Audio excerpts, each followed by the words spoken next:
Jean-Claude Latekoué. Latekoué Dick, voilà. Bonjour. Bonjour. Voilà, vous êtes acteur culturel. Vous avez pris l'initiative d'organiser une foire Sétou dans les lacs pour le compte de la première édition. La foire Sétou, c'est quoi? Ouais, merci. La question, la formulation même m'interpelle parce que vous avez pris l'initiative d'organiser la première édition de la foire Sétou dans les lacs. Et exactement, et notamment à Neho, parce que Neho quand même c'est une ville tricentenaire, deux fois capitale, ville frontalière, ville hautement spirituelle et tout le reste. Bon, justement, tous ces galons, qu'est-ce que nous en faisons aujourd'hui? Ça nous interpelle. Voilà pourquoi nous avons pris l'initiative de mettre en place cette foire exposition qui porte plutôt le titre de la foire du patrimoine. Parce que nous sommes dans une localité patrimoniale. 300 ans, c'est pas rien. Donc voilà. Sétou, ça veut dire quoi? Sétou, ça veut simplement dire bénédiction. Bénédiction, pourquoi on doit bénir? Pourquoi on doit avoir une bénédiction? Il faut avoir fait quelque chose pour mériter la bénédiction. Donc nous implorons cette bénédiction de nos ancêtres parce que c'est eux, ce sont eux plutôt qui ont fait ce travail à nous offrir cette belle ville. Une ville qui est en bordure de mer, une ville qui est... Voilà, juste à côté il y a le lac et un peu plus loin il y a le fleuve. Donc 3 différents cours d'eau qui baignent cette préfecture dont le chef-lieu est à Neho. Donc Sétou pour nous, c'est que nous faisons notre travail et on mérite d'être bénis. Voilà, vous avez pris l'initiative d'organiser une telle foire. La foire Sétou, il y en a également d'autres. Qu'est-ce qui fait la particularité de cette foire? Ouais, c'est vrai qu'il y a plusieurs, il y a des initiatives foraines qui foisonnent au Togo. Et on a des foires commerciales, on a des quinzaines commerciales, on a des foires de jeunes entrepreneurs, on a des initiatives. À la limite, tout est commercial. Mais ici, nous parlons de patrimoine. Même si on retrouve des produits à tendance commerciale, nous retrouvons vraiment peut-être des prêt-à-porter, mais pas d'ici. Nous raisonnons en termes de patrimoine. Je prends un exemple. Nous consommons le gari qui est un produit typiquement du milieu. Nous en consommons, mais nous ne savons pas comment est-ce que ça se produit. Nous avons de l'huile de coco qui se fabrique ici et qui s'exporte. Nous en mangeons, nous apprécions d'ailleurs ce produit-là, mais nous ne savons pas comment est-ce que ça se produit. C'est bien dommage. Et au-delà de ça, nous avons de ces valeurs que nous perdons aujourd'hui. En termes de valeurs, quand on dit 356e édition EPEP, c'est quand même ce travail-là que les uns et les autres ils ont fait pour le bonheur des enfants que nous sommes aujourd'hui. Mais malheureusement, nous ne comprenons pas grand-chose dans ces rythmes, nous ne comprenons pas grand-chose dans ces célébrations. Qu'est-ce qu'il faut faire? Il faut bien créer le cadre pour pouvoir expliquer aux générations actuelles et à venir le travail que les uns et les autres ont fait bien avant notre arrivée sur cette terre. Ceci étant, nous avons prévu quand même des conférences, nous avons prévu des panels, nous avons prévu des rencontres d'échange pour pouvoir vraiment entretenir le plus sur ces différents thèmes-là. En autres thèmes, nous pouvons citer par exemple EPEP, sens et portée, pour nous amener à comprendre qu'est-ce que ça veut dire. Nous avons un autre thème comme par exemple phare, notre code de vie. Il convient de comprendre qu'est-ce que c'est que le phare. Parce que c'est tellement facile de diaboliser, alors qu'en vérité, c'est toute la valeur humaine, tout le bon sens est là. Nous avons un autre thème comme culture, tourisme et économie. Il faut dire que le Togo promeut aujourd'hui, depuis quelques mois, le plan national de développement.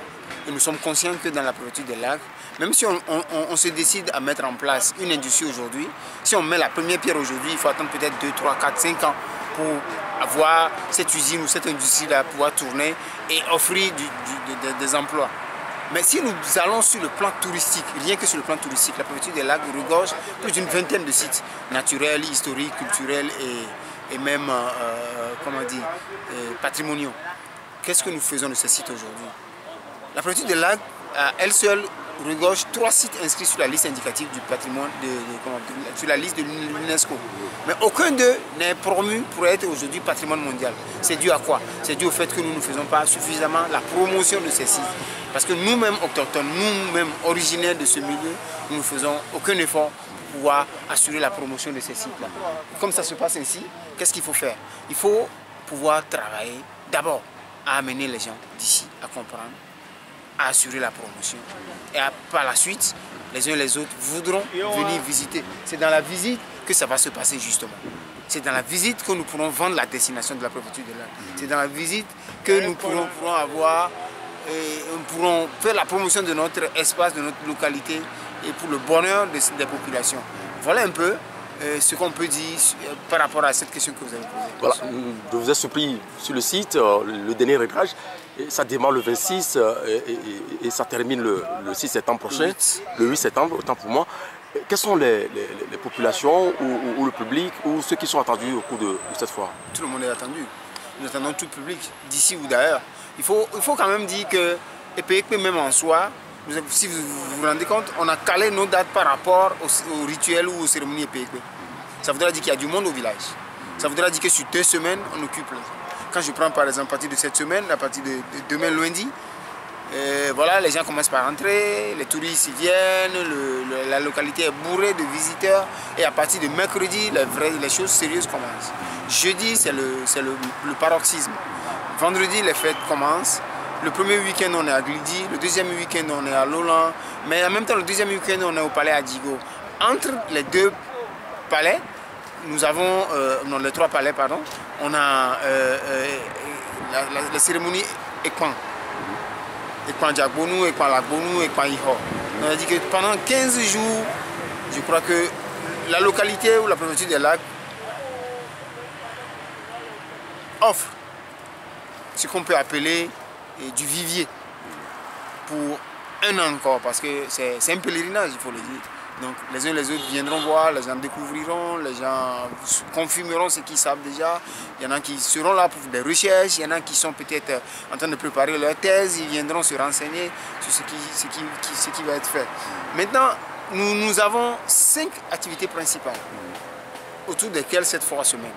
Nous avons les conférences, nous avons les expositions, nous avons les spectacles, nous avons les circuits de tourisme. Et parlant de circuits, nous avons 3 types de circuits. Circuit terrestre, circuit pédestre, circuit lacustre. Nous sommes une préfecture des lacs. C'est normal qu'on mette en valeur l'eau qui nous entoure. Je l'ai dit tout à l'heure, il y a 3 différents cours d'eau. Voilà, donc la dernière activité, c'est le carnaval, puisque la cérémonie Ekpan, c'est un carnaval qui ne dit pas son nom, qui n'a rien à envier au carnaval qu'on voit au Brésil ou peut-être aux Antilles et tout ça. Voilà. Voilà, en dehors de ça, on sait qu'une fois, il y a des exposants qui viennent de l'extérieur, qui sont également à l'interne. Est-ce que déjà vous avez les contacts de ceux qui seront là, qui viennent de l'extérieur? Il y a le Bénin qui vient avec plus d'une quinzaine d'exposants. Il y a le Burkina Faso qui sera représenté, il y a le Mali, il y a également la Côte d'Ivoire. Et étant donné que nous sommes dans le domaine de l'audiovisuel, nous sommes dans la communication, nos confrères et collègues du Bénin seront là, de la Côte d'Ivoire seront là, du Burkina Faso seront là. Et maintenant, nos amis, les Togolais, nous aideront à accueillir tous ceux-là qui voudront être avec nous, qui ont choisi la destination en Europe. Parce que beaucoup ont entendu parler des cérémonies EPECPE, mais qui n'ont jamais eu la chance de tout. Et justement, pour bien faire le travail, sur le site, nous avons installé une radio, Site FM, et avec l'espace média, pour permettre à nos confrères, parce que nous voulons offrir une aisance de travail, un cadre de travail vraiment qui passionnant. Donc voilà, et les efforts que nous sommes en train de faire, et il faut bien que le public réponde pour que vraiment qu'on sache qu'il y a des gens, qui ont du goût à Europe. Voilà, monsieur Jean-Claude Latécoé, toujours. Et je le dis, je réaffirme. Vous avez pris une telle initiative, vous êtes l'organisateur. On sait que les moyens sont vraiment énormes dans de pareilles organisations. Est-ce que vous avez eu le soutien? Est-ce que nous avons eu le soutien? C'est avec l'amour dans l'âme que je vais répondre à cette question. Ça fait mal de se rendre compte qu'une très belle initiative, enfin c'est moi qui la vois ainsi, une telle initiative ne soit pas vraiment encouragée.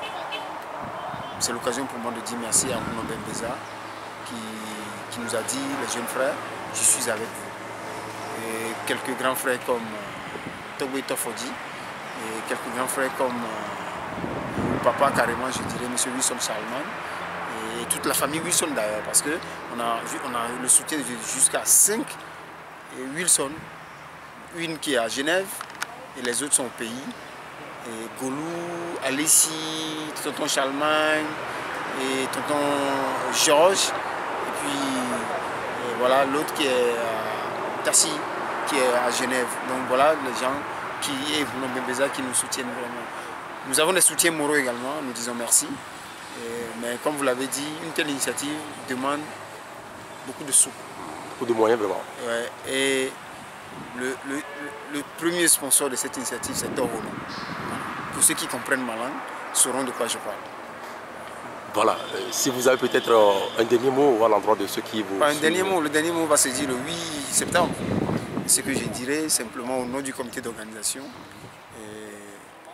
je dirais merci à tous ceux qui ont cru en nous et tous ces jeunes-là que je n'arrête de fatiguer depuis le mois de mars pour pouvoir mettre cette initiative en place. Parce que pour nous, c'est un engagement, c'est un challenge. Il faut que Anéro s'éveille. Ville tricentenaire, ça ne s'arrête pas à ça. Ville frontalière, ça ne s'arrête pas à ça. Ville deux fois capitale, ça ne s'arrête pas à ça.